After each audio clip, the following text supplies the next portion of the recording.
Alors aujourd'hui, on est à Bobigny, au stade départemental de la Motte, qui a la particularité d'être au cœur d'un quartier dit populaire, à côté de l'hôpital Avicenne et à côté de l'université Paris 13 qui accueille le STAPS, la fac de sport.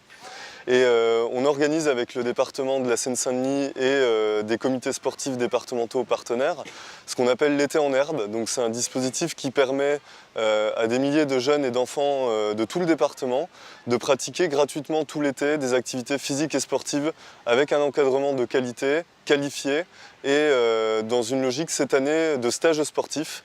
Donc on a mis en place tous les matins des formules de stage, c'est-à-dire que les enfants et les jeunes s'inscrivent pendant une semaine sur une ou deux activités maximum et pratiquent la même activité avec une logique vraiment de progression et de découverte culturelle de la pratique sportive.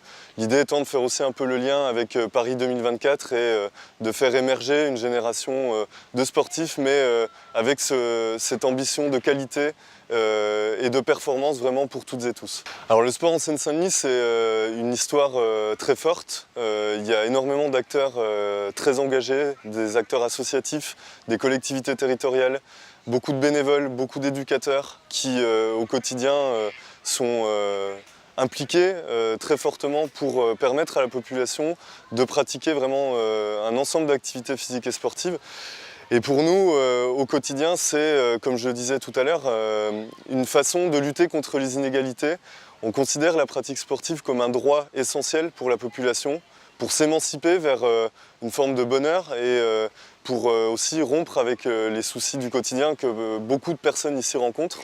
Alors, on a effectivement fêté en 2018 notre 50e anniversaire et on a saisi l'opportunité de ces 50 ans pour nous transformer et pour être encore plus au contact de la population, encore plus précurseurs dans nos actions et dans notre approche du service public du sport sur le territoire.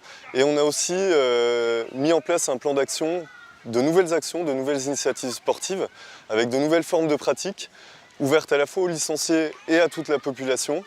Et l'idée étant d'élargir en fait notre offre de pratique et de nous orienter vers l'évolution du sport et des différentes formes de pratique, les nouvelles disciplines. Donc par exemple, on a organisé une course de natation en eau libre dans le canal de l'Ourcq, on a organisé le festival des pratiques urbaines, gymniques et artistiques, on organise aussi des actions qui mêlent la culture et le sport. On a lancé aussi notre pôle de féminisation du sport, donc avec une formation de dirigeante mise en place avec Femix Sport et un pôle vraiment dédié au développement des pratiques sportives féminines. Et puis effectivement, on a travaillé aussi toujours dans cette optique de droit de la pratique sportive avec des centres d'accueil de réfugiés. Donc on a un certain nombre de nos associations qui accueillent des personnes réfugiées qui sont accueillies dans des centres d'hébergement d'urgence dans le département. Et on les accueille aussi sur certaines de nos initiatives sportives.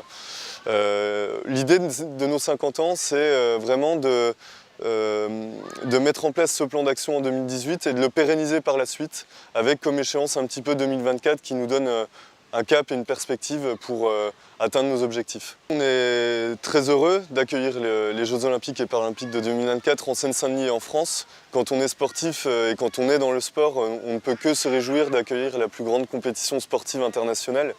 Alors effectivement, la Seine-Saint-Denis a été au cœur de la candidature. Nous, on l'a porté, cette candidature, avec le mouvement sportif, avec le comité olympique départemental et d'autres acteurs du mouvement sportif, le conseil départemental de la Seine-Saint-Denis également, pour faire en sorte qu'elle soit utile à la population et au territoire. Si on veut développer la pratique sportive, il faut des équipements sportifs, il faut des piscines. On revendique également un soutien au sport pour tous et à la vie associative.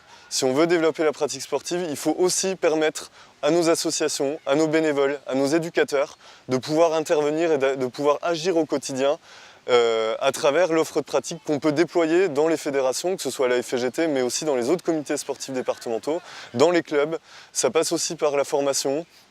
Ça passe aussi par le sport scolaire, on n'en parle pas assez, mais l'EPS doit être soutenu de façon beaucoup plus conséquente en termes de nombre d'heures de pratique, en termes de passerelle finalement entre l'EPS obligatoire et le périscolaire qui est ensuite pris en relais par les associations que soient celles de la FGT ou des autres fédérations sportives.